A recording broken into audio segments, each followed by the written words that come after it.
At exactly 6:58 p.m., my wife, Claire, sent me a text that seemed perfectly ordinary. "I'm staying at my friend Melissa's place for a week. We both need some girl time. Please don't worry." I stared at the message for a moment before replying with a single word. "All right." She responded with a smiling emoji, followed by a heart, as though everything between us was completely normal. If this conversation had happened 6 months earlier, I probably would have believed every word. But over the previous several weeks, too many small details had stopped making sense. Weekend girls' nights kept appearing at the last minute. Phone calls ended the second I walked into the room. She had recently started protecting her phone with a new password after years of never hiding it. None of those things proved dishonesty on their own. They simply made me pay closer attention. Earlier that afternoon, purely by coincidence, I'd spoken with Melissa while picking up a package that had accidentally been delivered to our address. She casually mentioned she was leaving town to visit her parents for the entire week. She had no idea Claire was supposedly staying at her house. I didn't confront Claire immediately. Instead, I spent the evening organizing paperwork I'd already planned to review with my attorney regarding our finances. While sorting through household records, I noticed several rideshare receipts in our shared expense folder. Most looked ordinary, but one destination appeared repeatedly over the previous 3 months. A residential neighborhood on the other side of the city. Curious, I searched the address through publicly available property records. The home belonged to Nathan, Claire's department manager. I remembered meeting him once at a company charity event. He was married and had spoken proudly about his family throughout the evening. I refused to assume the worst. An address alone proves nothing. Still, when combined with Claire's false story about Melissa, it became impossible to ignore. The following morning, after speaking with my attorney and understanding my legal options, I prepared separation paperwork but chose not to file anything immediately. I wanted every decision I made to be thoughtful rather than emotional. Instead of sending the documents to Claire, I mailed them by certified delivery to Nathan's home address, clearly marked for Claire's attention. I wasn't trying to surprise his family or create a public scene. My attorney advised that since Claire had told me she wouldn't be home for a week, sending important legal correspondence to the address where I reasonably believed she could receive it was an appropriate way to ensure delivery. The envelope contained only the draft separation papers and a brief letter that read, "Please contact me when you're ready to discuss this respectfully." Then I returned home, made myself coffee, and waited. I didn't have to wait long. 15 minutes after the delivery notification appeared on my phone, it began ringing non-stop. Claire called 12 times in the first 5 minutes. Nathan called next. Then Claire again.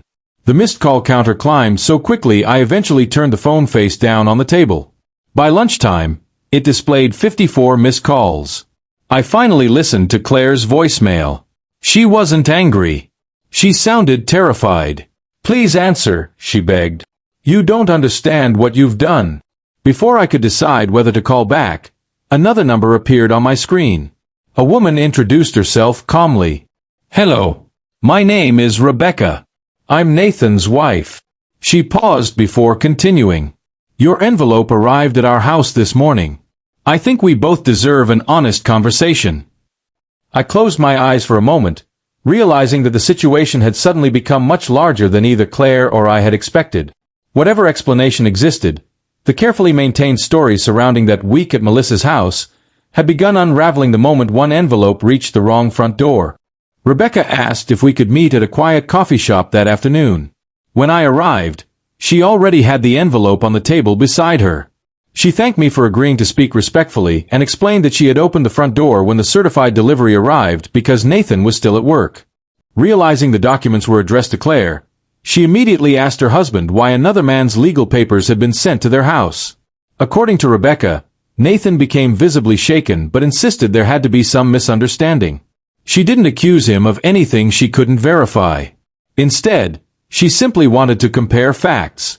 I told her only what I personally knew.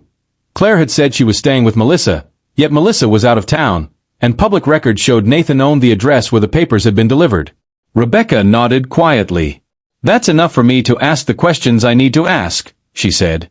"Before we left," she added softly, "whatever happens next, I hope both of us get the truth instead of more excuses." That evening, Claire came home carrying the same suitcase she'd left with the day before. She stopped in the hallway the moment she saw the empty closet where I'd carefully boxed only her personal belongings. Nothing had been damaged. Nothing had been thrown away. Everything was neatly labeled and waiting beside the front door. She sat down without removing her coat and admitted she had never gone anywhere near Melissa's neighborhood. Instead, she'd spent the night at Nathan's house after convincing herself they needed time to figure out what they wanted. She insisted they had been discussing their futures for weeks and that she intended to tell me eventually. I looked at her quietly before asking, "Eventually? After how many more lies?"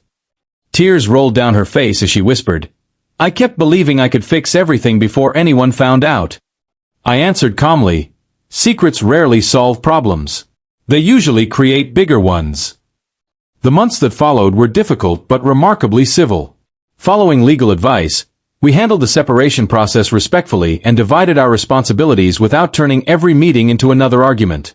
Claire also chose to attend counseling on her own, while I focused on rebuilding routines that had quietly disappeared during the final year of our marriage. Looking back, I realized I'd ignored many small warning signs because I believed trust meant giving someone endless chances without asking uncomfortable questions. Claire admitted she'd mistaken temporary comfort for lasting happiness, convincing herself that delaying the truth somehow made it kinder. Both of us learned that honesty delayed is rarely honesty preserved. Difficult conversations become even harder when they're postponed behind carefully constructed stories that eventually collapse under their own weight. Whatever future awaited each of us, neither of us wanted to repeat the same mistakes. People often ask whether sending the divorce papers to Nathan's house was an act of revenge. I tell them it wasn't. I didn't send them there to embarrass anyone or expose private lives publicly. I sent them to the address where I genuinely believed Claire was staying after discovering that the story she'd given me couldn't be true. The 54 missed calls didn't end my marriage. They simply marked the moment everyone involved realized that hidden choices rarely remain hidden forever. Looking back, the message that stayed with me wasn't Claire's, "I'm staying at my friend's place for a week." It was my own quiet reply. "All right." At the time, it sounded like acceptance. In reality, it was the moment I stopped arguing with words and started paying attention to actions. Trust isn't destroyed by one envelope or one difficult conversation.